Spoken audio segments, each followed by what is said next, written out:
Bonjour, dans cet épisode, à l'occasion de la Journée internationale des droits des femmes, je vais vous expliquer pourquoi il faut être toutes et tous ensemble.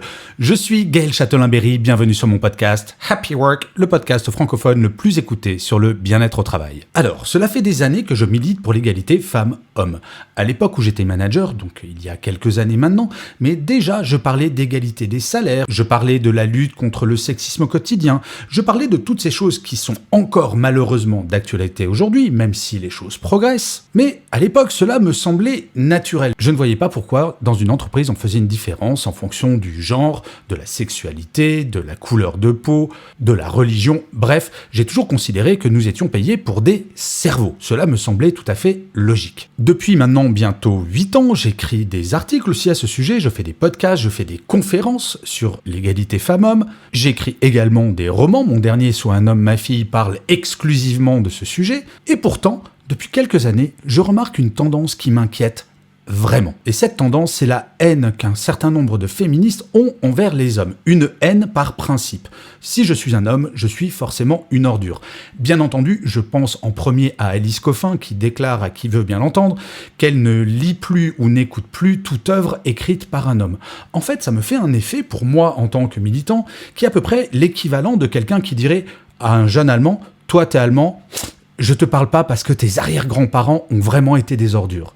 Oui, je sais, bien entendu, pendant des siècles, mes grands-pères, arrière-grands-pères, arrière-arrière-grands-pères étaient profondément sexistes et ont maltraité, psychologiquement, voire même physiquement, les femmes. Pour autant, je ne suis pas l'héritier de cela. Et je pense que c'est une erreur majeure que font ces féministes de se mettre à dos, au final, les hommes comme moi, qui veulent participer au combat. Bien sûr, je ne suis pas une femme, et bien sûr, je ne peux pas comprendre tout ce que les femmes vivent.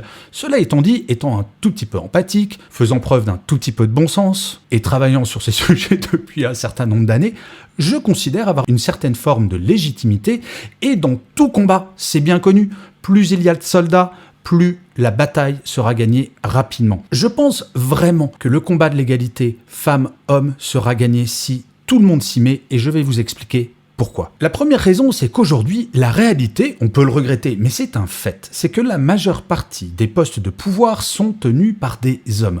Oui, heureusement, il y a plus en plus de femmes qui prennent des postes de pouvoir, mais allez voir par exemple la dernière vidéo de Christine Lagarde qui parle de la difficulté de son combat, eh bien oui, il faut encore se battre.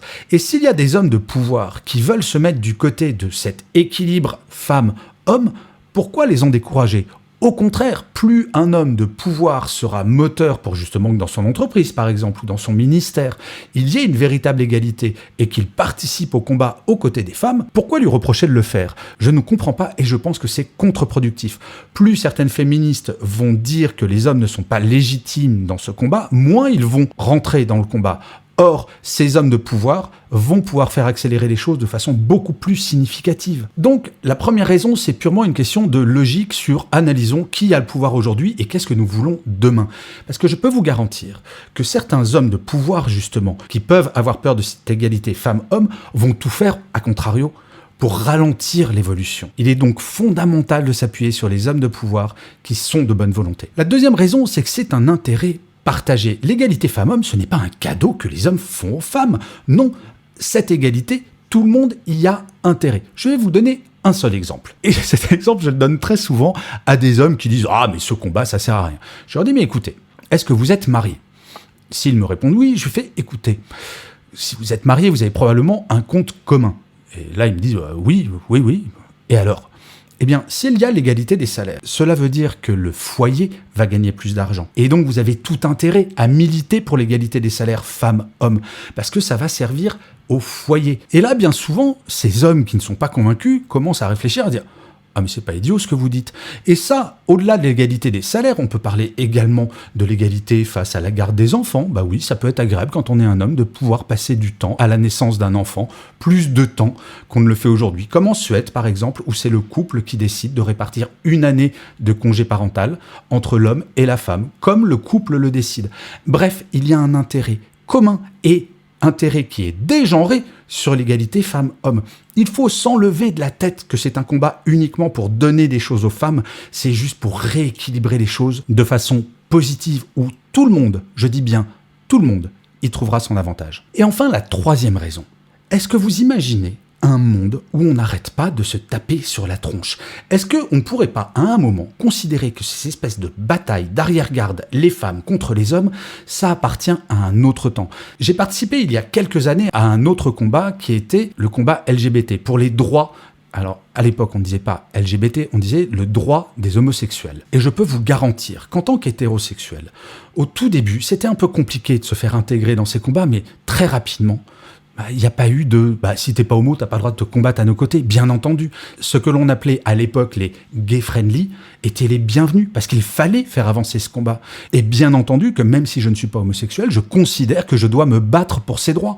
C'est fondamental. Alors je sais, encore une fois, je ne suis pas une femme, j'en ai bien conscience, mais plus il y aura d'hommes qui seront convaincus qu'il faut faire avancer cette cause, plus il y aura d'hommes qui seront engagés, plus il y aura de femmes qui se diront « mais bah ouais, c'est pas une femme, mais peut-être qu'il n'est pas complètement con, peut-être qu'il n'est pas comme son arrière-grand-père, peut-être qu'il a évolué, peut-être qu'il a pris conscience que ce combat est essentiel, et peut-être qu'il a pris conscience que l'égalité femmes-hommes peut être une réalité et que l'ensemble de la société y a avantage. » En fait, quand je dis que ce combat, c'est le combat de toutes et de tous, c'est parce que je pense profondément que notre société en a besoin et qu'il serait bon à un moment que les médias cessent de donner la parole à des gens qui veulent encore nous opposer.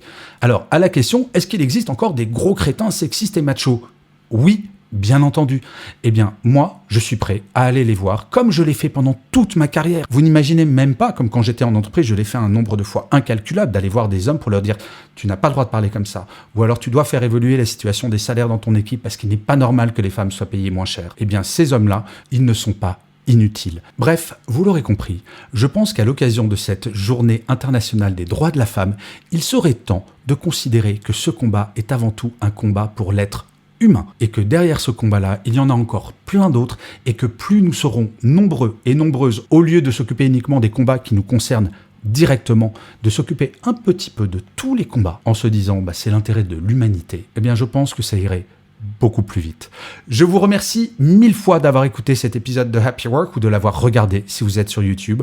N'hésitez surtout pas à mettre des pouces levés, des étoiles, des commentaires, à partager Happy Work et à vous abonner sur votre plateforme préférée. C'est très important pour que Happy Work dure encore longtemps et en plus, de vous à moi, ça me fait super plaisir. Je vous dis rendez-vous à demain et d'ici là, plus que jamais, prenez soin de vous.